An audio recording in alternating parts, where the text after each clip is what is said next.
포도원 일꾼의 이 비유는 잘 아시는, 많이 들어본 비유인데 사실은 쉽지 않아요, 여러분. 이 비유가 무엇이 쉽지 않냐면, 완전히 뭐 어느 정도 이해는 하겠지만 우리의 그 본성하고 너무 다르기 때문에 쉽지 않습니다. 읽어서 여러분 어느 정도 파악이 되셨겠지만, 포도원 주인이 아침 일찍 첫 번째 나갔던 시각이 언제죠? 새벽 6시예요. 새벽 6시. 새벽 6시에 나갔다가 두 번째가 9시예요. 그리고 또 나갔습니다. 12시. 그리고 일꾼을 구하러 또 나갔습니다. 3시. 그리고 원래 6시에 끝나거든요. 해질녘 6시까지인데 5시에도 나갔어요. 1시간밖에 일을 못해요, 그때 구해오면. 그러니까 장터에 5번이나 나갔습니다. 그런데도 그때마다 일 없이 서 있는 사람들이 있었다 그랬습니다. 그리고 맨 마지막에는 아무도 자기를 써준 사람이 없었다고 얘기했지만, 주인이 아무것도 묻지 않고 포도원으로 불러들였습니다. 그리고 저녁에 이제 임금을 한 사람씩, 일당이니까 돈을 지불할 때, 임금을 지불할 때 이상하게도 제일 나중에 온 사람부터 1급을 주기로 그렇게 해서 1시간밖에 일하지 않았지만 똑같이 한 데나리온을 받았다 그랬어요. 이상하죠? 왜 이런 비유를 예수님께서 말씀을 하셨을까? 무슨 의미일까? 제자들에게, 이거 누구에게 준 비유냐면요, 제자들에게 준 비유입니다. 제자들 머릿속에는 이때만 해도 늘 누가 높으냐, 뭐 이런 생각이 가득 차 있었고, 자기들이 다 예수님을 내 것을 다 버리고 예수님을 따른다고 생각하고 있었던 시점이에요, 이때가. 또 유대인들입니다. 유대인들은 선민의식으로 똘똘 뭉쳐있는 사람이죠. 그러니까 나는 선택받은 특별한 사람이다. 그러니까 하나님이 유대인들을 이 세상을 구원하는 어떤 첫 번째 통로로 쓰기 위해서 선택한 것일 뿐인데, 유대인들은 이상하게도 여러분 굉장히 교만합니다, 실제로. 제가 한번 말씀드렸죠. 오늘 이 교회 몇몇 유대 출신 목사님들하고 같이 왔을 때, 저는 옆에서 그때 좀 통역을 담당했기 때문에 계속 같이 이렇게 수행했는데, 굉장히 되게 교만하네. 한국 교회 중에서도 그래도 열심히 선교도 하고 그런 교회인데 뭐 자꾸 이렇게 틱틱거리고 뭐가 부족하다고 그러고 뭐 그럴까, 이런 생각을 했어요. 그분도 목사님인데도, 물론 그때 그 유명한 목사님하고 온 어떤 수행 목사님인데, 제가 사실 좀 속으로 못마땅하게 생각했습니다. 그런데 생각해 보면 그들은 하나님에게 선택된 첫 번째 민족이기 때문에 그럴 만한 또 이유도 있었다라고 생각합니다. 하나님께서 제일 먼저 세우신 민족이니까. 이들에게 하나님이 천국의 새 질서를 말해주고 싶으셨던 거예요. 그래서 오늘 이런 비유가 있는 겁니다. 여러분, 오늘 이 비유 중에 누가 제일 불만이 많은 사람인가요? 네, 제일 먼저 온 사람이에요. 10절에 보면 그렇게 나왔어요. 10절. 맨 처음 고용된 일꾼들이 와서는 자기들이 더 많이 받으리라고 기대했다.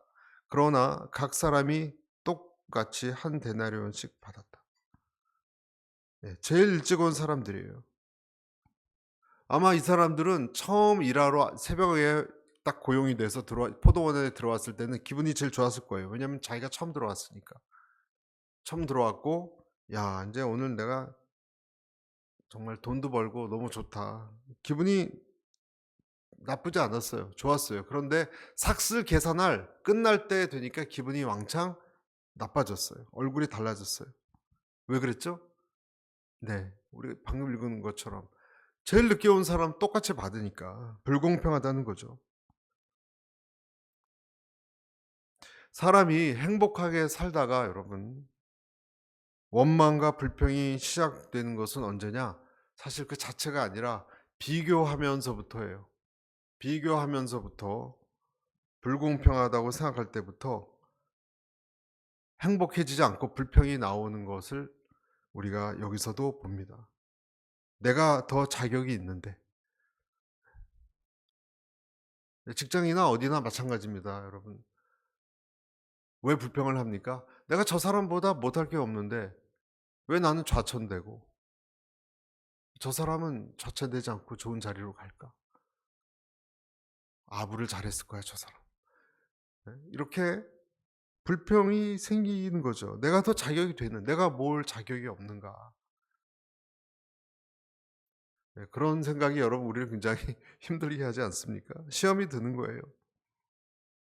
왜 주인은 사람을 잘 못 보는가? 나 같은 인재를 못 보는가? 사실 생각해 보면 불러줘야 되는 거예요. 이 일꾼도. 그렇죠? 새벽에 온 사람도 안 불러줬으면 뭐예요? 무직자예요, 여러분.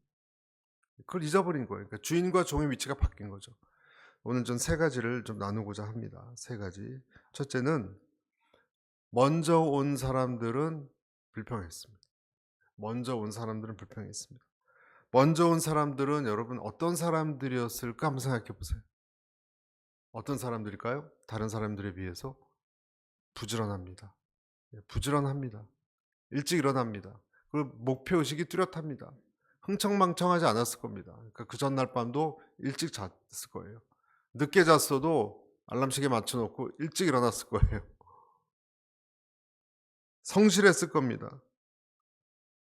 자기 관리를 다른 사람보다 더 잘했을 겁니다.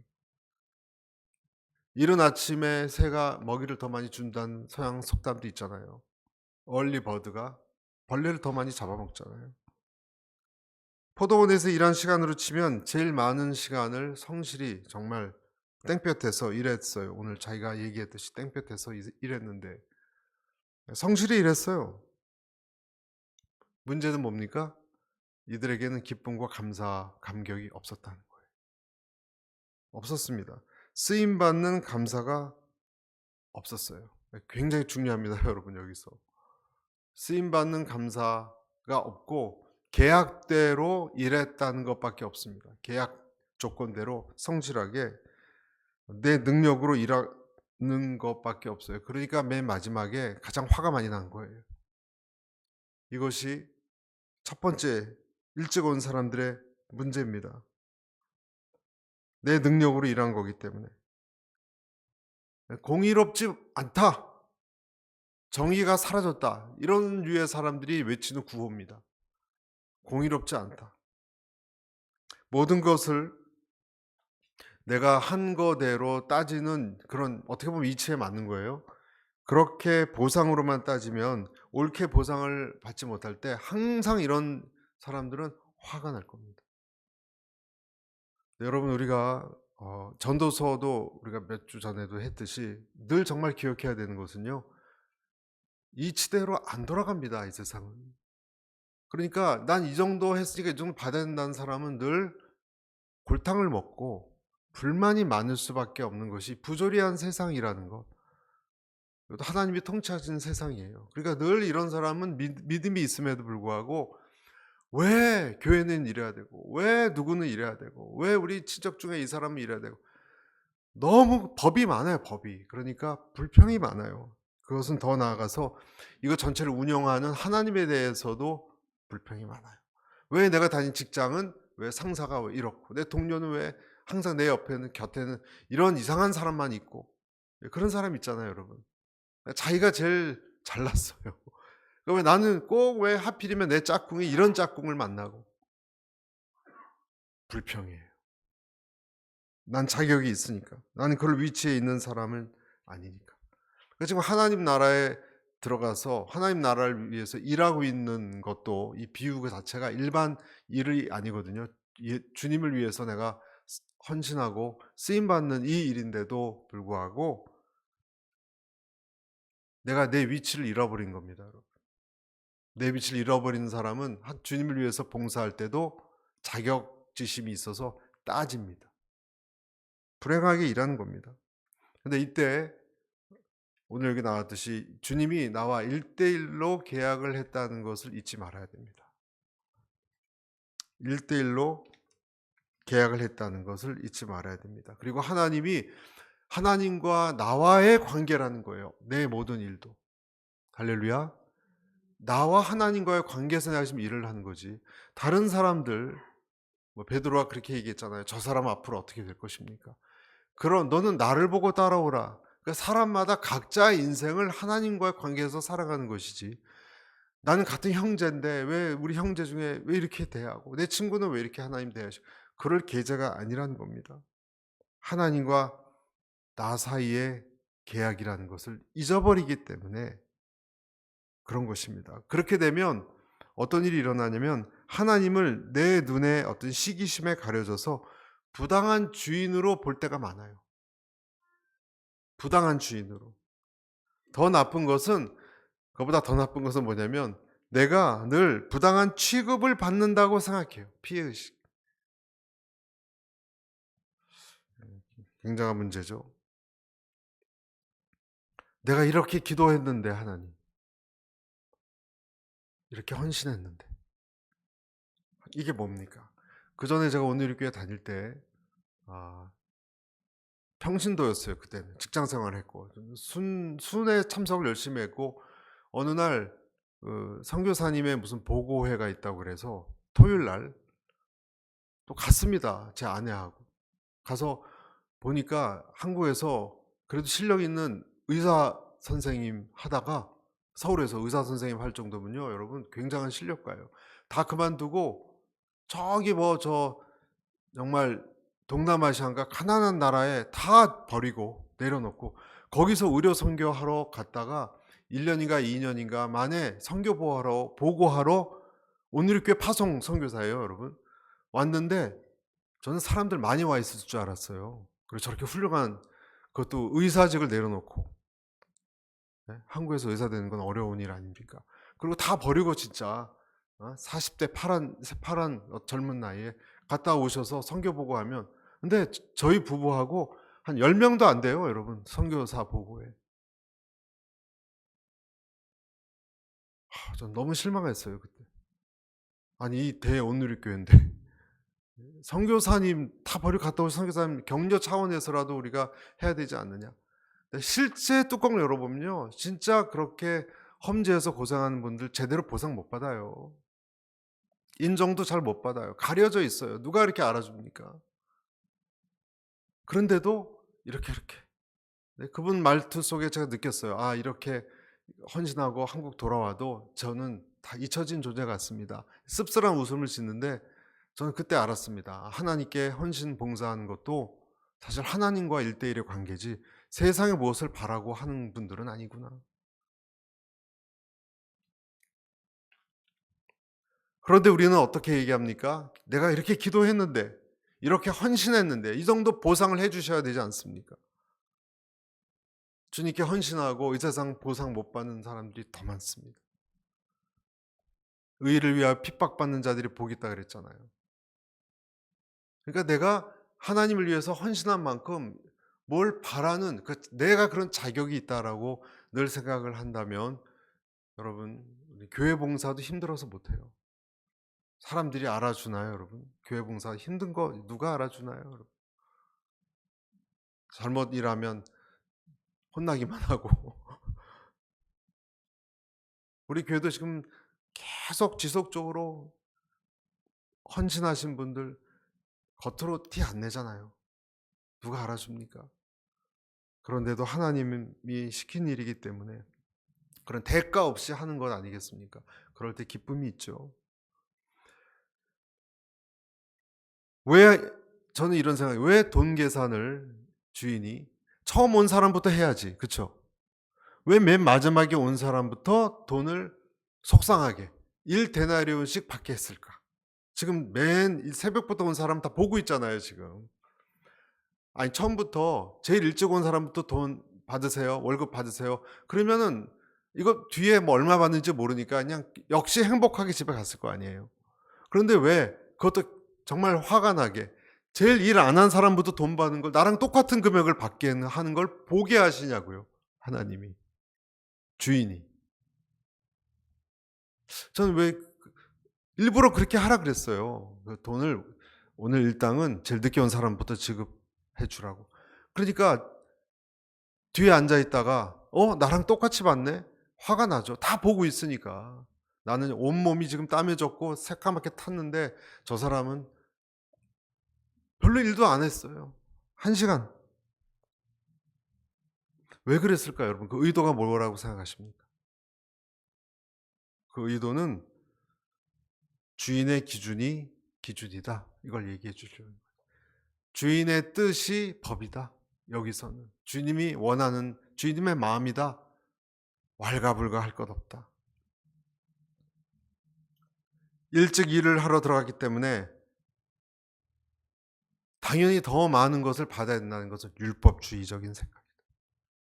그것이 아니다. 어떤 권리 때문에 임금을 노동량에 따라서 임금을 주는 것이 아니다라는 걸 보여주기 위해서입니다. 무엇이 여러분? 하나님 나라의 영원한 상급, 영원한 데나리온이 영원한 상급 또는 영원한 생명입니다.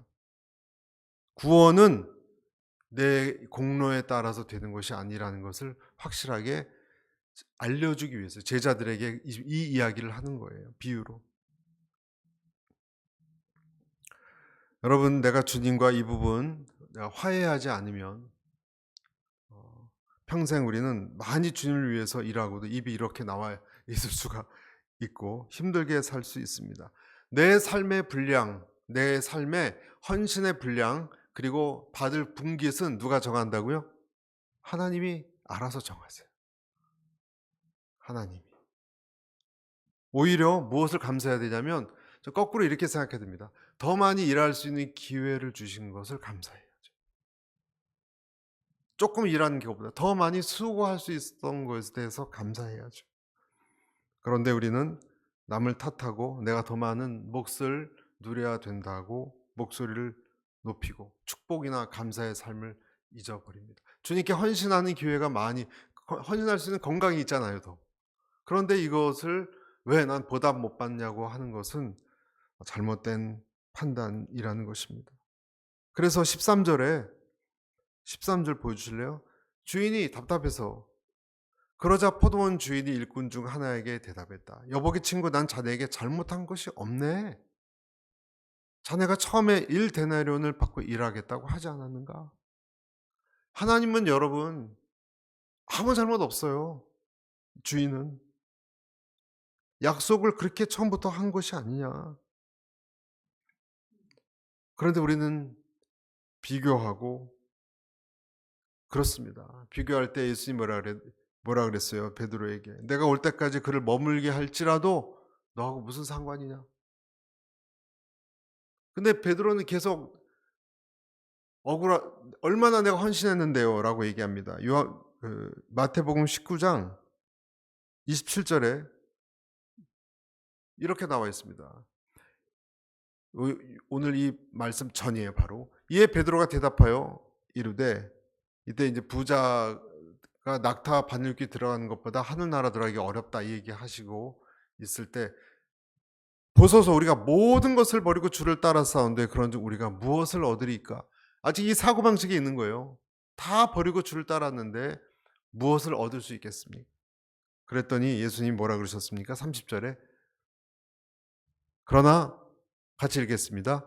먼저 된 자로서 나중되고 나중된 자로서 먼저 될 자가 많으니라. 하나님의 나라의 원칙은 그런 것이 전혀 아니다.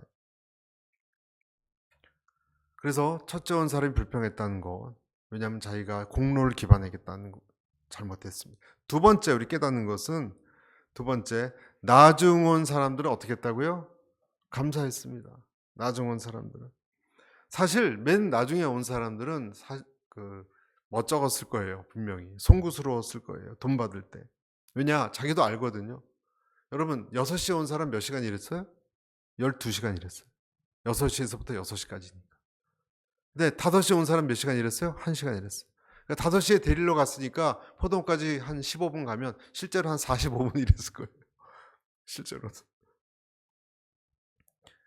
그러니까 하나님은 일의 양을 보시는 것이 아니라 노동의 양을 보시는 것이 않는 겁니다. 뭐로 평가합니까? 그러면 하나님은 하나님은 1데나리온 주는 것을 그럼 양도 아니면 뭐예요? 불렀을 때 yes로 얘기하느냐 아니냐 문제. no 했으면 못 들어옵니다. 여러분. 못 받습니다. 응하느냐 아니냐로 평가를 하는 것을 알았던 것 같아요. 성실하게 포도원에서 일을 마쳤느냐 그게 아니라 일할 기회가 왔을 때 1시간이라도 왔을 때 기회를 놓치지 않았느냐가 중요한 거예요. 저는 우리에게도 하나님께서 일할 기회를 주실 때 그 기회를 놓치지 않게 되기를 축복합니다. 때를 가리지 않고 일렀건 늦었건 언제나 주님이 나를 쓰시겠다고 할 그 감이 있잖아요, 여러분. 아, 내가 도움이 정말 되겠다 할 때 여러분 yes라고 반응하는 거. 예, 하겠습니다. 알겠습니다. 그렇게 하겠습니다. 뽑아주셔서 맡겨주셔서 감사합니다. 여기 나타난 품꾼은 하루 벌어서 하루 먹는 그런 종류의 일꾼들이죠. 직장에 있는 사람들은 며칠 굶어도 쉬어도 굶지 않죠. 월급이란 걸 타니까. 근데 오늘 나온 사람들은 무슨 그런 사회보장제도 그런 복지가 있어서 그런 것이 아니라 오늘 일하지 않으면 하루를 굶어야 됩니다. 인력시장에 나가서 누군가를 만나서 자기가 팔려가야 됩니다. 그리고 오늘 내가 팔렸다고 내일 또 팔린다는 보장도 없습니다.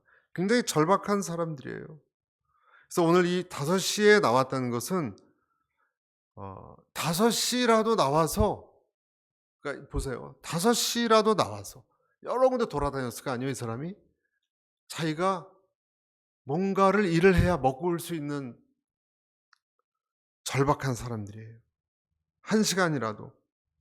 그래야 그날 저녁이라도 식구들을 먹일 수 있는 사람들입니다. 아마 보통 사람들 같으면 여러분 2-3시쯤 됐을 때 집에 아유 오늘은 글렀다 하고 돌아갔을 거예요. 그렇죠?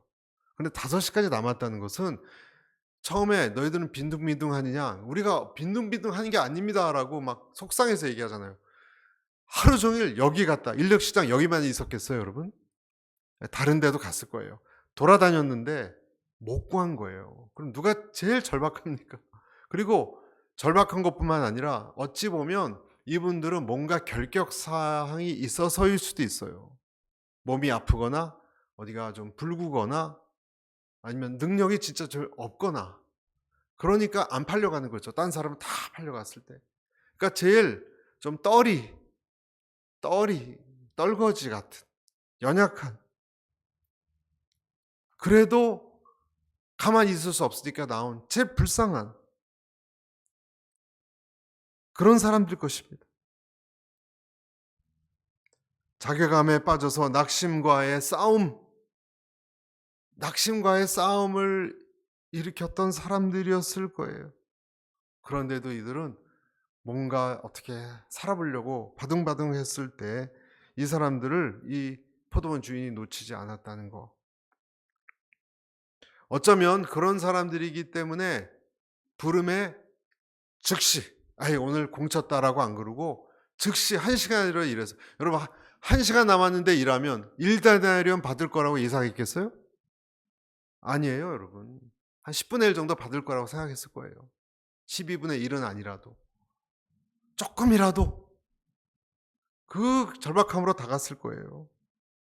그래서 가서 열심히 일했을 거예요.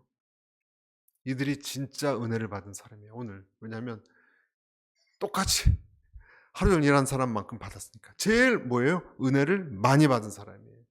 할렐루야. 감사하는 사람들이에요.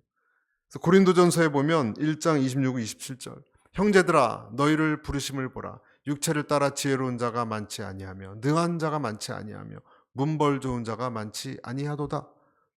그러나 하나님께 세상의 미련한 것들을 택하사 지혜 있는 자들을 부끄럽게 하려 하시고 세상의 약한 것들을 택하사 강한 것들을 부끄럽게 하려 하십니다. 자기에게 일할 기회 자체가 있는 것을 감사하는 사람, 이 사람은 모든 것이 감사해요. 제가 즐겨 보는 그 프로 중에 그 북한 사람 나온 프로가 있습니다. 북한 사람 나온 프로가 있는데 전주영, 그 전주영이라는 사람이 북한에서 당 간부를 했던 사람이에요.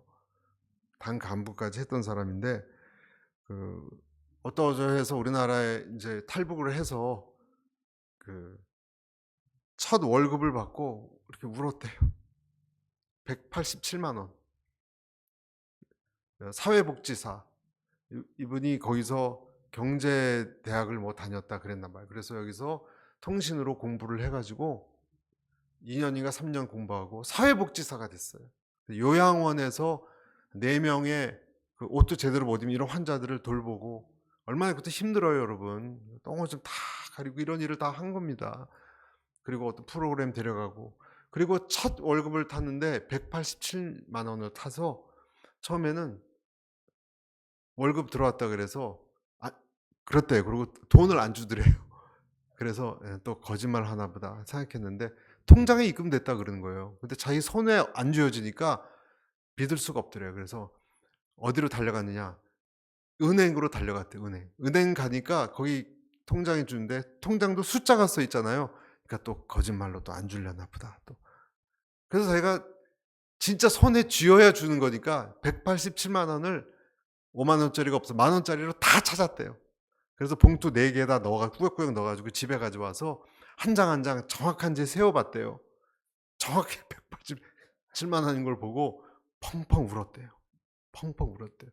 왜냐하면 북한에서는 한 달 월급이 얼마인 줄 아세요? 1달러랍니다. 1달러. 그리고 북한 돈으로 3,500원이래요. 그래서 187만 원을 타려면 145년을 일해야 된답니다. 이분이 계산을 했더니. 왜냐면 한 달에 1달러면 1년에 12달러잖아요.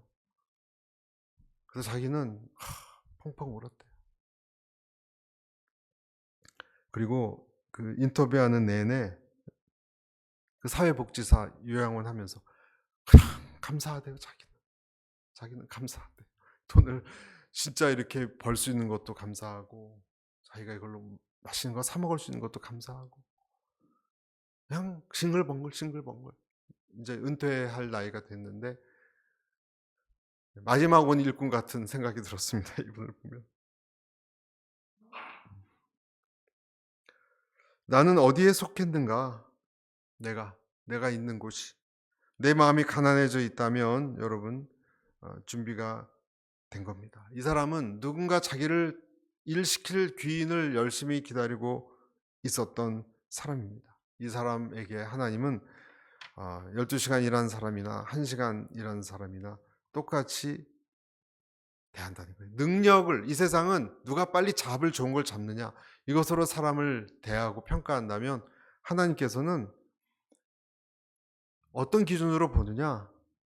하나님께서는 노동시간으로 사람을 저울질하는 것이라는 기계로 그렇게 보는 것이 아니라 하나님 누구든지 하나님의 초청에 응하고 사모하는 자를 귀히 여긴다는 거예요.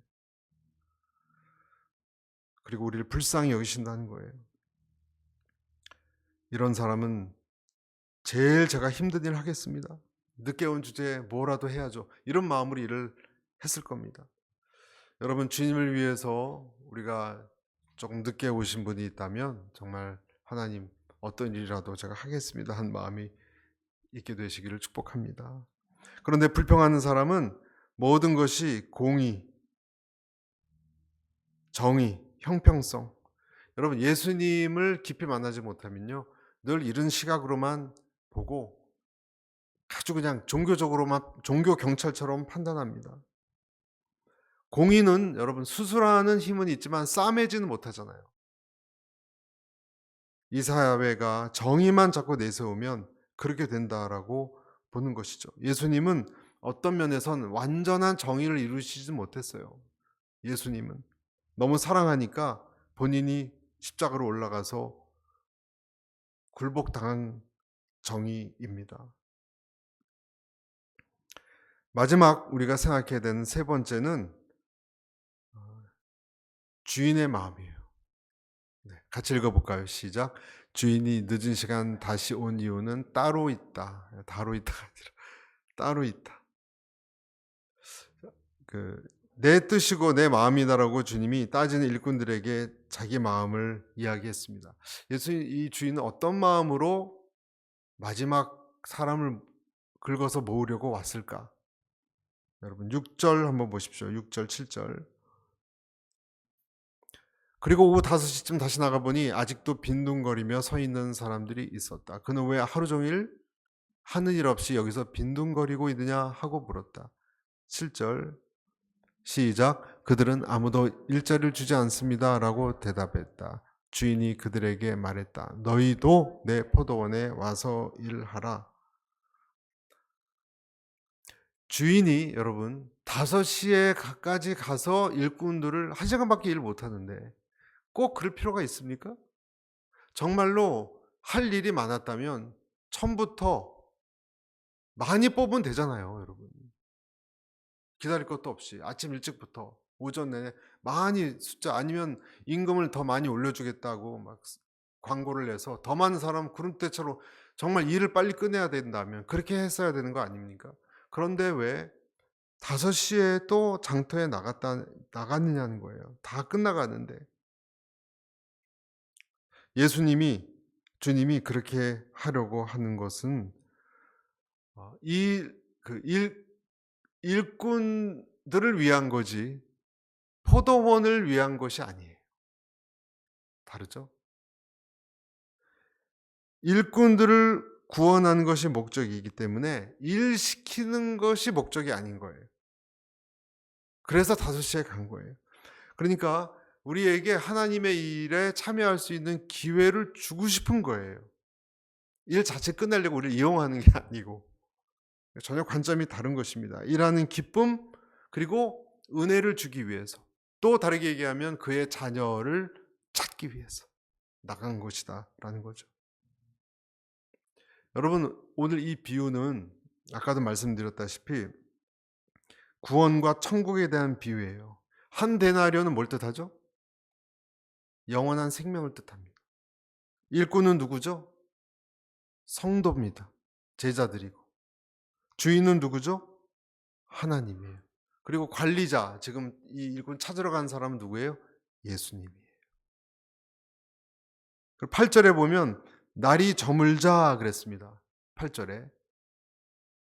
날이 저무는 때는 뭡니까? 심판 때가 다가온다는 뜻이에요. 이것이 비유의 의미입니다. 영원한 심판. 하나님이 자신의 나라의 사람들을 마지막 문 닫히기 전에 들여보내고 싶어서 5시에도 찾아온 거예요. 짧은 시간 일을 시키는 기쁨을 누리게 하시고 영원한 생명을 주기 위해서. 여러분 우리가 마지막 끝나기 전에 초청받은 사람이라는 것, 지금 이 말세 중에서도 말세 지말 아닙니까? 그런 사람들인 것을 잊지 말아야 됩니다. 우리 힘으로 한 데나리온 얻은 것도 아닙니다. 우리 잠깐 들어와서 영원한 생명을 얻는 사람입니다. 20세기 최고 전도자로 손꼽히는 빌리 그레엄 목사님이 자서전에서 천국에 가면 이것부터 물어보고 싶다 그랬어요. 예수님 왜 접니까? 하필 노스캐롤라이나 시골 소년을 택해서 그렇게 많은 사람들에게 설교하게 하시고 그렇게 놀라운 동역팀에 속하게 하시며 20세기 후반에 주님의 하신 일의 큰 부분을 저를 통해서 삼으셨습니까? 그렇게 질문하고 싶다는 거예요. 그래서 빌리 그레엄 목사님은 이런 의문이 많이 들었지만 거기에 대한 답은 오직 하나님만이 아신다는 사실이라고 고백했어요. 여러분 우리도 역시 왜 하나님 우리를 부르셔서 당신의 포도원에 들어가게 하시고 분에 넘치는 한 데나리온을 주십니까? 여러분 막차 탄 사람들이라면 저와 여러분들처럼 우리가 감사와 기쁨으로 주님께 쓰임받을 수 있다는 것에 대하여 늘 기뻐 감사해야 할 줄로 믿습니다. 어떤 독일 마을에 예수님을 신실하게 믿던 자매가 설암이라 그러죠. 혀암으로 판정을 받아서 혀를 절단하는 수술을 받게 됐습니다. 그래서 간호사들은 수술하기 직전에 이제 말을 못하니까 그녀에게 질문을 했대요. 마지막으로 하고 싶은 말이 무엇입니까? 그러니까 혀를 잃기 전에 마지막으로 하고 싶은 말을 요청했는데 답이 무엇일까 궁금해했어요. 이때 이 독일 자매가 이렇게 말했습니다. 예수님, 주님의 은혜가 저에게 이미 족합니다. 제가 주 예수님을 진심으로 사랑하며 찬양합니다. 이 말을 마지막으로 남기고 싶습니다. 이런 아름다운 고백을 남겼다라고 합니다. 여러분, 포도원으로 부름받은 우리의 입술의 고백은 무엇일지 늘 우리가 불평 대신 감사함으로 승리하기를 축복합니다. 네, 기도하겠습니다.